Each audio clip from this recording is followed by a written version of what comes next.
it on, but I need to do it. So keep me accountable to do it. But this is the first step into the actual exercise. So if you have been part of the Design Thinking Masterclass, there's a 4.5-hour course on Udemy that actually covers that. It's on Udemy, Skillshare, and it's on 99grid.com as well.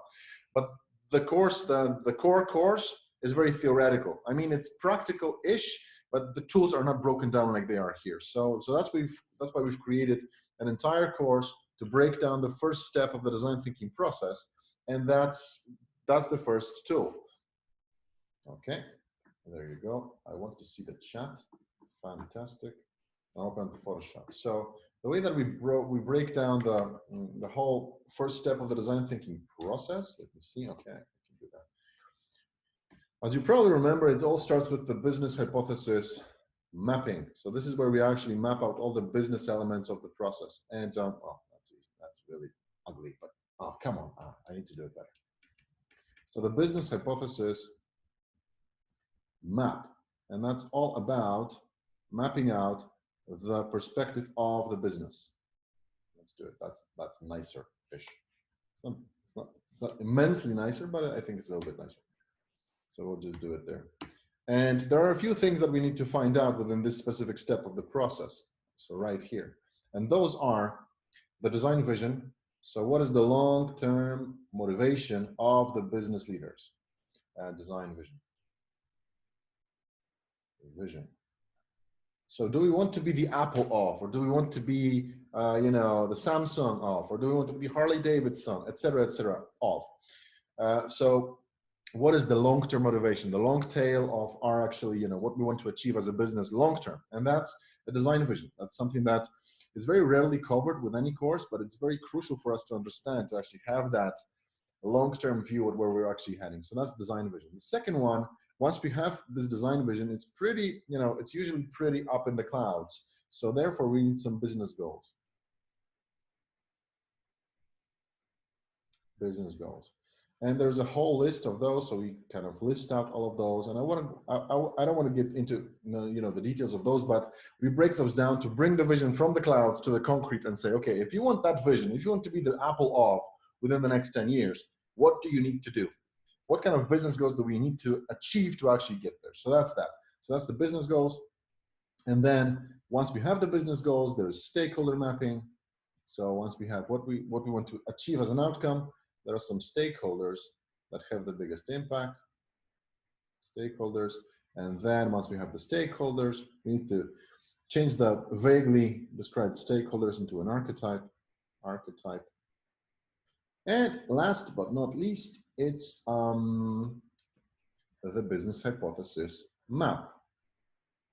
So it's the BHM. So that's where we connect all of those roles together and create this beautiful map. I can actually show you an example of that specific map. It should be somewhere. So that's how it looks like. And I don't know if I have a version of it being filled out to some extent. Let me see. Yeah, and that's what it looks like when it's actually kind of filled out, right?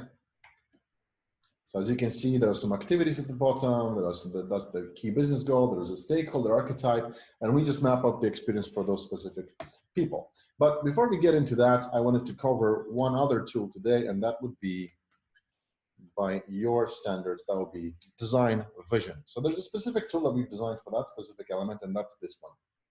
And it's called the long-term motivation of the business and creating the design vision. And it's built out of a few things, but the backstory of this whole tool that I always describe that every time I go to a commercial meeting and I want to, you know, kind of pitch this and this exercise with the CEOs and the C-level people. And that's about, I always use one example, and that's a company called Ford. And I'm sure that you've heard of the company, right? You've heard of the company Ford. I'm sure that, you know, it's a car manufacturer. So I hope that you did hear about it. So unless you haven't, write that in the chat. But if you have, I use Ford all the way because I ask a few questions. The first one is, do you think that Ford is the most innovative company in its sector? So in the automotive sector? And obviously the answer is no way.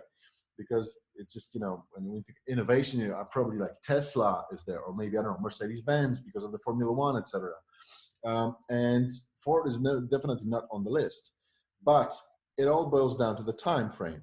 So if you change the time frame to the beginning of the 20th century, suddenly Ford is the most innovative company on the market. Through its Ford T and Henry Ford putting out, I think that it was like 12 minutes that every Ford T actually left the production line. So it was the first mass-produced vehicle on the planet. So the company obviously was pretty innovative at the very beginning of of their history. So that's the first question I ask, and that's like the first question mark. Like, okay, so well, not today, but within some time ago, Ford actually was an innovator.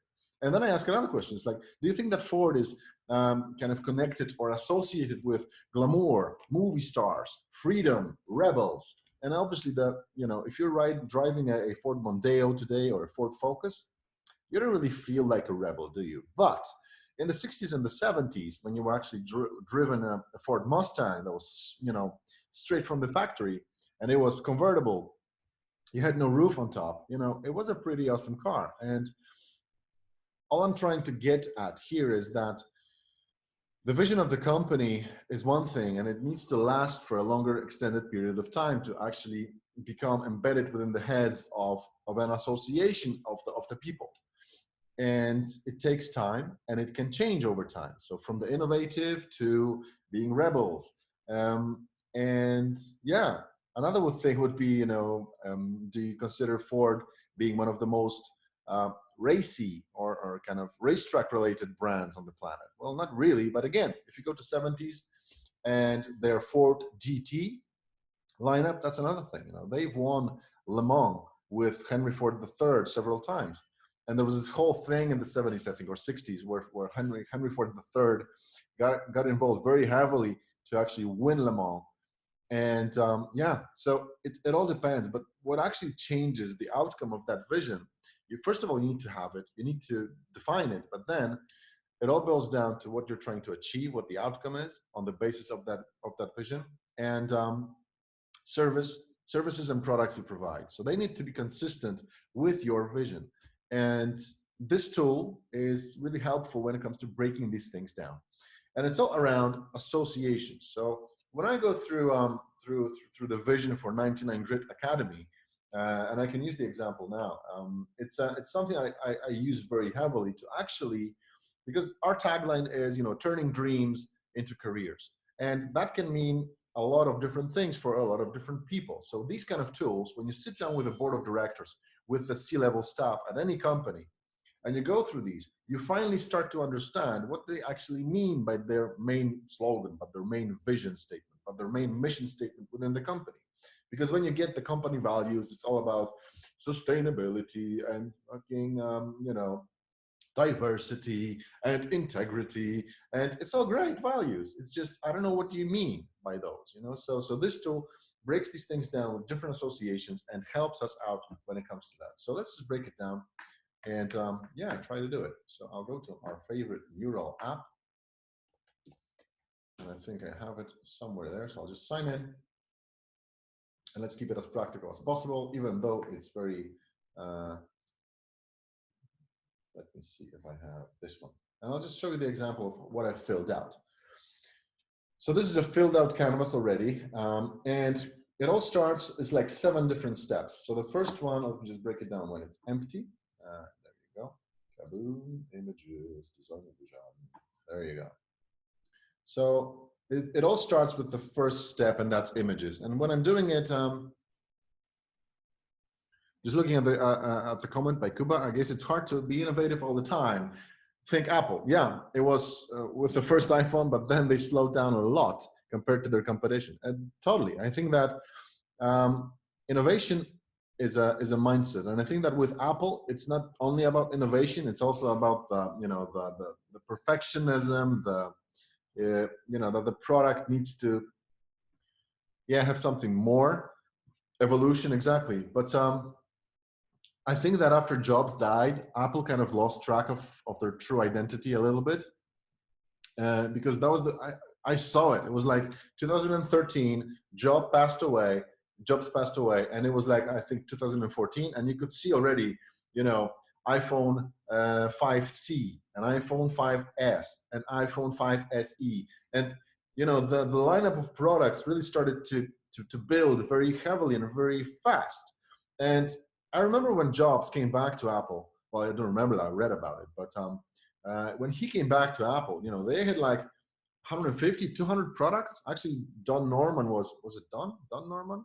The guy from Norman and Nielsen Group. He was actually, I think he wasn't a CEO, but he was pretty high at the C-level of Apple at that time, which was interesting to me. But Apple had like 200 different products. And when Jobs came back, he was like, okay, we're killing everything. We're going to have, supposedly he went up to a flip chart and then just draw a cross on the flip chart and just said, okay, we're going to be having 4 products. We're going to have this, this, this, and this, and we're killing everything else.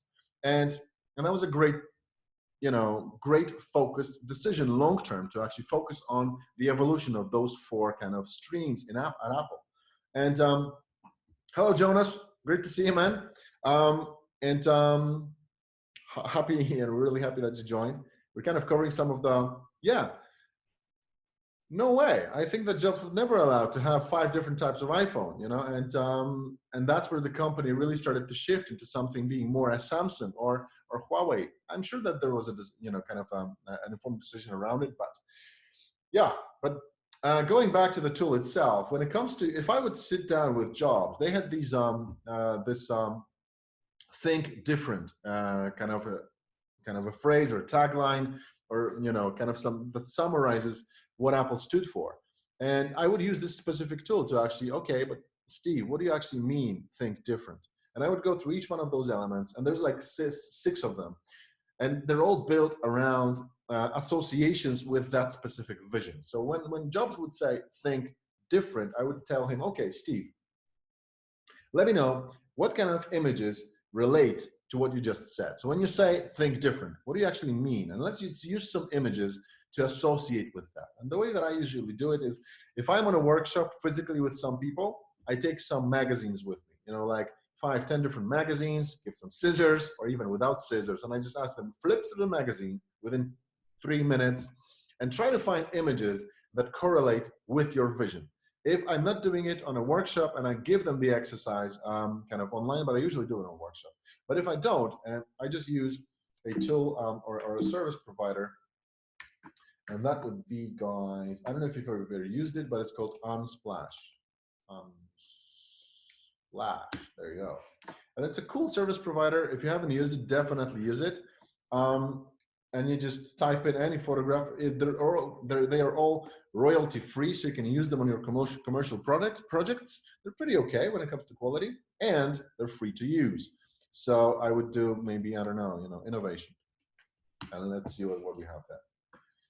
So we have some fancy, you know, light bulbs, as you would say, as you would think, and all of those photographs are for you to use for free in your commercial projects, which is pretty cool to do. So I then go into these ones and I basically populate my list with some of those photographs. So going back to the canvas itself, there are images. So I used associated images to the vision itself. Then I use companies in other sectors. So if I have a CEO of, I don't know, an IT company, and I'm like, okay, so what is your vision? Who do you want to be like within 10 to 15 years, you know? And that's where they start to use other companies. You know, they want to be like Apple, or they want to be like Samsung, or they want to be like Mercedes-Benz. They want to be like Harley-Davidson. So I give them obviously the examples, you know, they want to be like Biedronkas of the world, or, you know, Walmart, or Toys R Us, you know, whatever company they have in the back of their heads, there's a specific association, and I'm sure that you feel it as well. If we take one sector and some companies out of that sector, and let's imagine the automotive sector, right? We've used the Ford example, so let's use this sector. So what is the difference between the 2 companies? And I'm sure that you can feel it. You can't really name it, but there is a difference. If you compare Mercedes-Benz and Jaguar, you know, they're pretty premium brands, but there is something, you know, there's something different about those 2 brands. You know, if you compare Honda with Yamaha, if you compare Harley-Davidson to Honda, you know, 2 motorcycle, well, Honda is into cars now as well, but if you compare motorcycle manufacturers, Harley-Davidson is a successful motorcycle manufacturer, as well as Honda. They both manufacture motorcycles, but their vision and how they actually put themselves as a brand into the market is vastly different. And that's what I'm trying to get to the bottom of with this element, right? I'm reading through the comment. I used to create Pinterest boards for clients when they wanted to logo for their company. Exactly. And Pinterest is something, I'm all over Pinterest when I try to find inspiration for work. I don't really use it for the images because it's sometimes, they're not royalty free. It's sometimes difficult to publish, etc. But Pinterest is definitely one way to do it as well. So there's a lot of different, you've got Dribble, Pinterest, you've got Unsplash, you've got a lot of different, you've got the magazines to rip the cards out of. So there's a lot of different ways to actually do it. Yeah. So yeah, magazines in the workshops are the best. It's a lot of fun, definitely. We just run out of magazines pretty quickly. So that's something we need to keep in mind. But there's always some way to do it. So going back to the companies in other sectors, this is the exercise. I try to force those guys. They're pretty, high level people, so they kind of can relate, right? And they are supposed to have a vision, and yeah, if they don't, you're in big trouble, or they are in big trouble anyway. If they don't have a vision for the company, they're running it, they're running the show. What is your vision? Where do you want to be in 10 years? If you're just telling, if you just have a plan for the next 3 months, that's probably a bad leader at a company. So that's that. When it comes to customers, that's another element. So that's the one over here. So that's the third step. So this is putting them in the customer's shoes, and it's like, okay, so Steve, when you're saying think different, what do you want your customers to say about you? What do you mean by think different, and what is the overarching response of your customers to that statement, or to your products, or to your services that actually follow up on the vision? So that's the customer quote. So we just type in what people actually say when they use the product, what they say when they use the service, or what do they say when they're in contact or in touch with the brand. The fourth one, sorry, is employees. It's always, I've always used this, like, happy employees equal happy customers. And it's true. The culture in your company has to be properly, I would say, I don't know, maintained, created, etc. So hello, Rav, or should I say iPhone, Rav, great to see you. We're just going through design vision, one of the tools on design thinking. And yeah, we're just breaking it down. So you're right on track to actually get some value. So employees quotes, it's something that I put down. What would the employees of Apple say when it comes to this vision? Think different. So what do you mean? What would an employee say to another employee when they're having their coffee in the morning? And how would they feel, and how would they actually describe their feeling with a quote?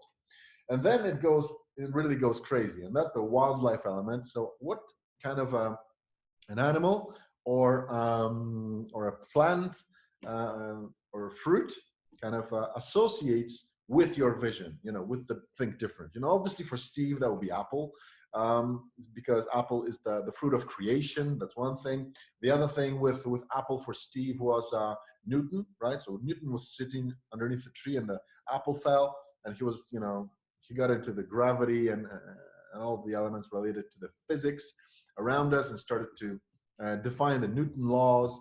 And he was a rebel as well. So the wildlife elements are here to again associate. If you look at Honda, they have wings of an eagle on in their logo, right? So like freedom and spread the wings. When it comes to Suzuki, they have I think it's like wind of change or something like that. So these are the elements that we're trying to kind of put in here to fully understand what's happening. And then we have the nature form. So this is iceberg, this is mountain, this is river, this is the monsoon winds in the south, etc., etc. This is rain, this is the seas, the oceans, the ocean trenches. These are the elements that we use to basically kind of inspire people to share some of the visions that they have with us, so we understand what is it about. And then once we have those 6 steps, so images, companies in other sectors, customer quotes, employees quotes, wildlife, and nature forms, then we can finally understand, okay, so that's what you mean when you say think different. And that's really helpful. That's really helpful when you actually want to understand what the vision of the company actually is. So let me just show you an example now of 99 Grid Academy and how we've created it. And that's this one. So when it comes to images, I went online and I basically kind of looked for some images to find out or to define, because the vision of 99 Grid is turning dreams into careers. And you either use this tool to get to your final vision, or you have that final vision as a company and you're trying as a designer to understand what they actually mean. So with 99 Grid Academy, I got to this vision using this tool, but since we have it already, we can then break it down a little bit for you guys as well to understand. But turning dreams into careers, that's something that we basically use, right? As a company. So when it comes to the images that relate to our vision, so turning dreams into careers, we want to turn those dreams into careers through online, online courses and training and things that kind of put knowledge out there for people to actually comprehend, learn some new stuff, and then leverage those skills to actually get to the next step in their careers. So that's why there's an image of a few people in front of a laptop learning something, training themselves on something, So that's the first one. The second one, associated with the vision, is my own personal story. So being alone in that sea of change and chasing that horizon. I've just given a speech. Was it last night or was it the day before? I don't know. I think it was last night or the day before. I've given it was on Tuesday. It was a speech about me chasing the horizon, and for the last 15 or 10 years, what I've been doing with my career and all the changes from a graphic designer to managing director to head of service design at Deloitte Digital, and the last 10 years of me trying to chase it. I'm still doing it. I'm still trying to chase the horizon. So hello, Arek. That's great to see you, man. And so that's another image that I would put there. The third one was the innovation, but that would be for the people to become that spark of innovation. When I've started in one of the biggest software houses here in Central Europe, I was the only graphic designer for basically in a company that employed 600 developers. And I was just one graphic designer. And every person I met when I joined, they would tell me, dude, there's no work for you here. I mean, we've done what we need to do. We know what we're doing. We can design the interfaces ourselves. We don't really need you, man. Plus, a graphic design or a UX team has just been fired and kind of, taken out. There was like a whole team run by a leader, etc., and we just got rid of them. So what the fuck are you doing here? So these are the kind of elements that people told me when I joined up. I think it was 2012 that I've actually joined up with them after doing some freelance work before that. And yeah, and that's what I want everybody to become that spark within the company that you're actually working at. And that's the image that I would put in there. And that kind of describes the vision for turning dreams into careers. I want people not just to, learn UX and become UX. I want them to become more than that. If you're a UI designer already, I want you to get some skills and move to the next step, and become a company's innovator, to become that spark of change within a company environment. If you're a startup owner, I want you to be a spark within your sector. So that's the image that I would use. And then the last but not least, I want that to be a community. And I want 99 Grid Academy alumni and students to become, like a family, a community of brothers and sisters that can actually support each other, on the basis of day-to-day work, day-to-day challenges, and that's what I really care about as well. So, so that's the fourth image, and that's the four images that I would actually pick out either from a magazine or online, put them into the canvas, and that's how I would describe to any designer that wants to design something for me. This is what I care about as a company owner. This is what I care about when it comes to being a leader at 99 Grid Academy. These are the four elements: the training, chasing the horizon, becoming the spark, and building the community. That's the vision. And that's just the first step into the process of this tool. So I've just described the images. Then we go into companies and the sectors. And if a designer would ask me, okay, who do you want to be like, Andy, into the future? So what do you care about when it comes to what kind of other companies inspire you and why? So I would go with Apple, obviously. I love their products. I love their services. Although I do see the change in the company and the quality of the product itself. It's still kind of there, but I bought a laptop, the MacBook Pro, and it fucked up. It didn't even have a year of its life, and it totally buggered me up. So same goes for the phones and the tools but they still, I believe they are still a leap ahead than anybody else. And I really love the software.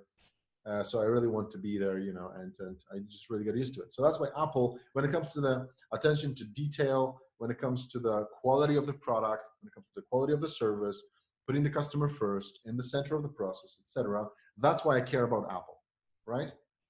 So that's the company that I would like to be like for 99 Grid Academy. Then we go into the next one, which is Harley-Davidson. So that's elements related to me, rebels, and community. So I want the 99 Gritters to become, you know, first of all, rebels within the company. So challenging the status quo, saying, fuck it, we're going to be doing it differently. We're not going to maybe do it faster. We're not going to be doing it better, but we're going to be doing it differently. And that's the rebel factor. I mean, I'm not a CEO. I'm the chief rebel of grit, and that's specifically there because I want to be the rebel of the company, and I want to be the first rebel of it. So that's Harley-Davidson. And when it comes to community of brothers and sisters, for those of you that, some of you might have worked with me, yeah, I think that you could relate that I'm always trying to build this. I even use some of the kind of war and army related associations when it comes to the community. And I want the people to be like brothers and sisters, but not from the perspective of being a family and, you know, just going for Christmas parties. No, I don't give a shit about that. I want them to be able to count on each other and count on me. And that's what I care about when it comes to the brotherhood and the sisterhood of Harley-Davidson. You know, these are the people. I have a good friend who actually is a Harley maniac, and he's actually in the community himself. And he says that, you know, really, if anything happens, you call on your brothers and sisters, and they do, you know, they do have you covered. So that's what I want that. So I can phone anybody on the team, or anybody on the team can phone me at 1 a.m. in the morning on a Sunday, and I'll be there for them. And that's what I want. Then we have Porsche, and that's when it comes to Porsche, to me, that's the exclusivity feeling. You know, I want, if you get into 99 Grid, the quality and the exclusivity of the quality of the training, the quality of the tools, the quality of your career, the certificate. If you have a certificate from my 99 Grid Academy, I want it to be very valuable. I want it to be like, dude, this is like, have you seen this certificate, man? I know what I'm doing because I've been trained by this academy, and, you know, be careful, you know, because I'm coming away. So that's the feeling that I want 99 Grid Academy students and alumni to have when they do pick out a 99 Grid Academy certificate. Obviously, we're talking years into the future. That's my motivation. And then we go to Marvel. And when it comes to Marvel, what I care about when it comes to, you know, when it comes to that company culture, it's not about, for me, making movies and entertainment. I don't know if you know, but Marvel actually, with every film that they deliver, is they have a core team of people, and they always employ.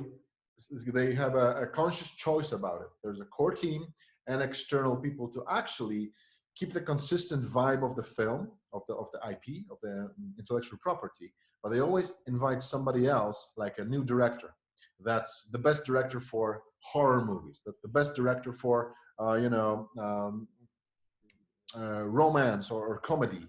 And they employ that person for that specific title, so that the core team maintains the continuous kind of development of the Marvel IP, but the person coming through the door gives a little bit of a different flavor. The core is still there, but the film has a different kind of a vibe because of the person directing it, or the person that wrote the script, etc., etc. So that's what I would like for 99 Academy to be also.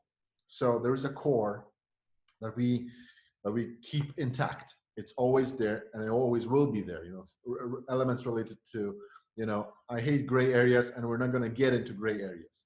There is integrity within my soul and my consciousness, and I'll never let go of that.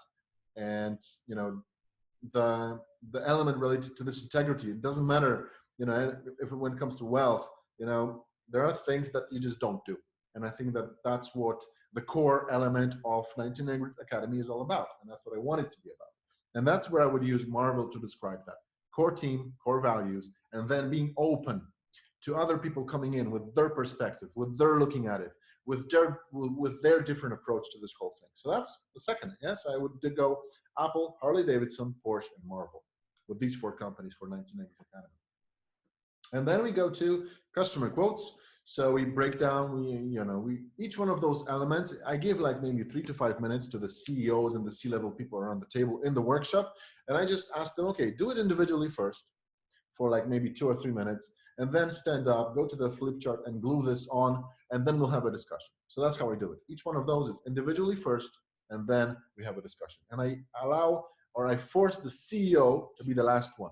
I don't want the CEO of the company to be the first one, because when the CEO, the main guy, the main gal puts this in, everybody else, they're C-level people, so they're pretty strong anyway. But there's always a little bit of a vibe when it comes to, okay, the big boss told that, said that it's going to be Apple and Harley-Davidson. So let's maybe, my idea about Hyundai is a little bit shitty, so I'm going to throw it out.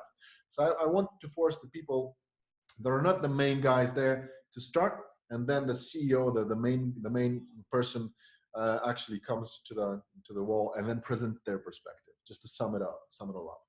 And it's a good learning curve for everyone. Okay, so then we go into customer quotes. So I just try to imagine what a customer will say about 99 Grid Academy 10 years from now. So when we do succeed with the vision, when we do succeed with the business goals that we put out there and trying to achieve on a daily basis, what I want people to actually, the students and the customers of 99 Grid Academy, to say about it. And that's like, it was really interactive, and Andy always was able to resolve any issues. So I want to be involved. I don't want to be one of those bosses, or, I wouldn't call them myself a leader if I wasn't involved. I'd be like a boss delegating, and that's the shittiest, way to run a company. In my experience, I've been under those kinds of bosses, and I don't want to be under those kinds of people ever again. And I don't want to be a guy like that also. So that's, I want to be involved, and I want people to feel that I was involved. That I wasn't some just trainee and I'm not involved. I just finished London Real Academy course, and Brian Rose, who's an influencer pretty much now, he was still involved. He would have 1 or 2 calls every week with us personally, congratulating and giving us feedback, etc. So that's what I want to be. So that's that. And then the courses were really well structured and easy to follow. So I want to use the skills and the talents we have as a team to structure these exercises as cool as possibly imaginable. So that's that. And then thanks to 99 Grid Academy, I was finally able to leave my current job and fulfill my dreams as a designer. And that's what I want. That's like my big motivation when it comes to what I want people to say. I've done this trip. From 10 years ago, I started as a graphic designer, and I would never imagine that I'd be able to do what I'm doing now. And that was just, I've done a lot of mistakes, and I want people not to make those mistakes, but still take the leap, make the shift and be where they want to be. So that's that. And then, I want people to say that I can finally run my own business and get new clients. So currently we're kind of working on design thinking as a whole concept, but I want to move from just design thinking to design thinking management. So I want people to be able to pitch their work, price their work, scope their work, manage their work, manage the communication, task management, all of those elements, run the teams. So there's a whole package of management skills coming your way as well for 99 Grid Academy. And that's something I want people to be able to do. So if they're running a small team, I want them to be able to run a bigger team. If they're running a small company, I want them to run that company better. If they're at a company, but they want to run their own agency, I want them to be able to make that shift with the skills and with the comfort. So that's that. And that's number 3, right? So that's what I ask the leaders to do, so they can actually break down what they actually mean. And as you can see, I've covered some of the, like half of the aspects already. And I think that you can now get the sense of what do I actually mean by 99 Grid Academy turning dreams into careers. There's a lot of stuff that we've covered already, and we're just halfway through it. And let me tell you, it works with the CEO level people, because they can really just tell you what they actually mean by the mission statement or the vision that they have for the company. Okay, so when it comes to employees quotes, that's another one. I feel like the team is very understanding when it comes to innovation and what it really means. So to me, innovation is all about failure. It's not about progression. It's all about failing fast, learning, and then really learning from those mistakes and trying to tackle as much as possible.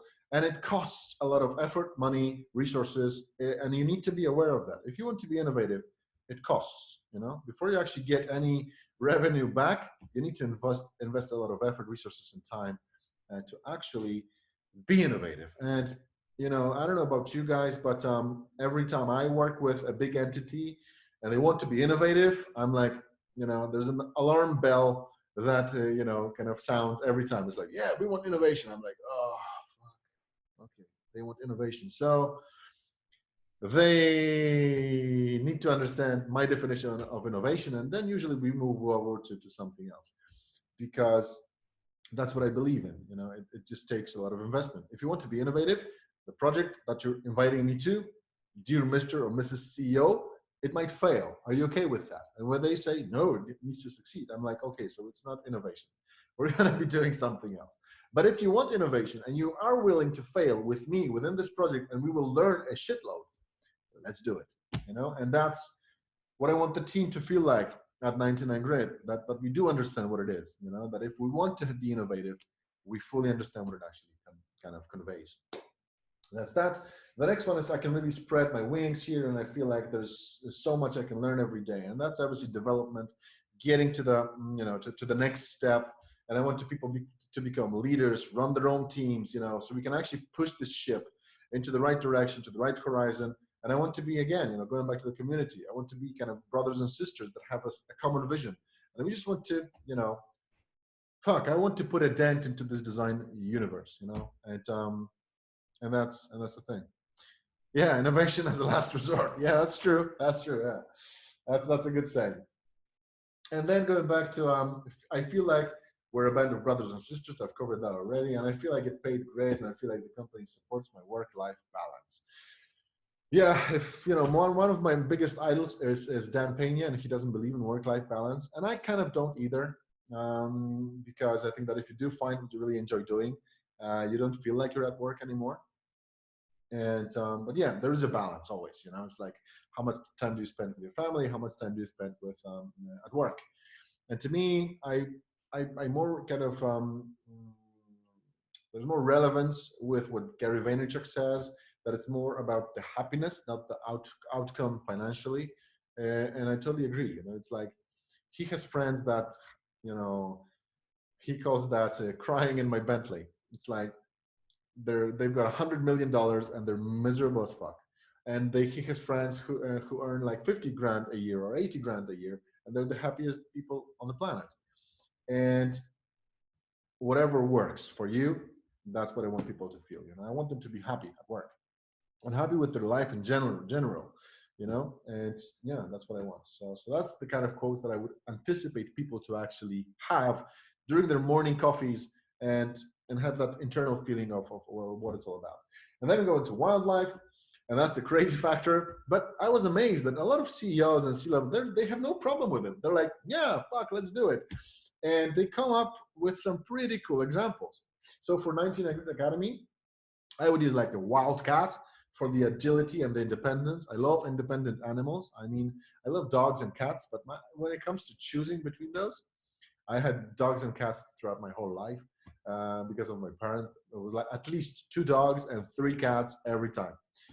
So I've been, in both of those worlds at the same time. But to me, cats themselves, personally, they have more independence, and I really love independent animals. With a dog, if it's always going to be welcoming, it's always going to be happy to see you. With a cat, no, there's a little bit of a character there. So it's not always going to be happy that it sees you, So it's really interesting, and you kind of have to earn the friendship of a wild cat specifically, or any other cat. So that's what I mean about independence. That you need to kind of earn, the trust, and do the work. Do the work. But yeah, the agility is definitely something that I want to have at 19 Grid Academy as much as possible. Then we have the eagle, and to me, an eagle represents the integrity and freedom. I want people to be free to do what they want with their lives. I want them to be free and feel that they're having the impact through the integrity. So the elements that we don't go into gray areas. It's black and white in some areas. When it comes to, being I don't know, when it comes to mobbing or sexism or, any other of those crazy fucking elements, we are black and white in those. That's it. And if it ever happens, fucking let me know. Because I want to make sure that we we resolve those issues. Even if they're coming from me, totally let me know. So that's the integrity that kind of the whole company is built around. If we don't have that, we don't exist. So that's really important for me, like really important. And the freedom obviously as well. So I want to glide, we want to glide, and that's what we want to be. We want to be free to do cool shit, and to do that we need resources. So we need to build up the resources to actually be there. So that's that. Then we have the elephant in the room, and to me an elephant represents the memory. We remember, we never forget, both the good and the bad, unfortunately, but we remember. We forgive, but we do remember.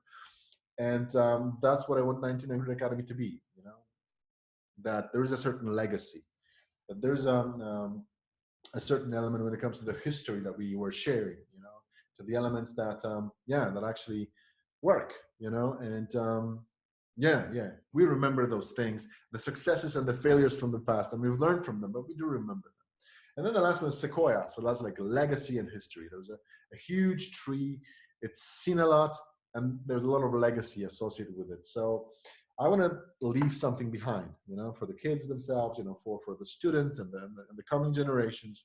And it's not about wealth, but the value we built. So I want people to remember 99 Grit as something that stood for something more than just cash and effort, but something that was really, important in their careers, so they could actually move ahead.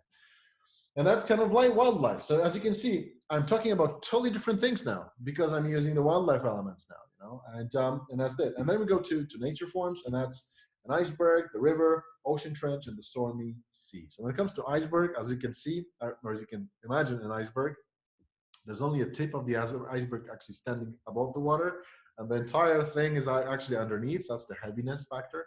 And I want 19 Grit to show just the best bits, but be aware of the fact that it takes a lot of effort to build those little bits that actually show up on the surface. So we're a company that really focuses on the weight of what we do internally, and that we appreciate it. That it takes a lot of work, and a lot of effort, and a lot of passion, and a lot of a lot of sweat to provide that little shimmering sliver of hope at the very beginning, or on the top of the water. So that's what we want, and that's that.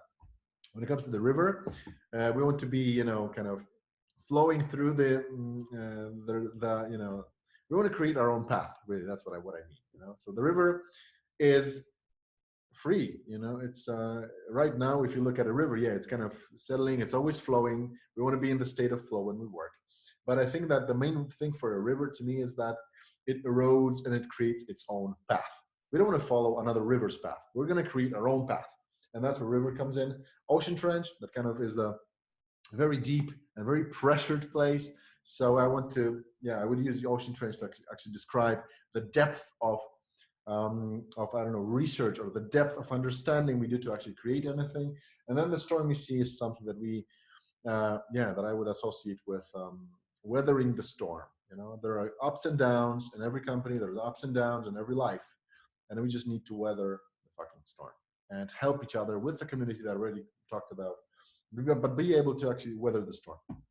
And that's it. So turning dreams into careers, that's what it's all about to me, and I'm open to questions. So this is the tool that I use for myself as a company, for my workshops with the big C-level people, to actually get to the bottom of what the hell do you mean, think different, Steve?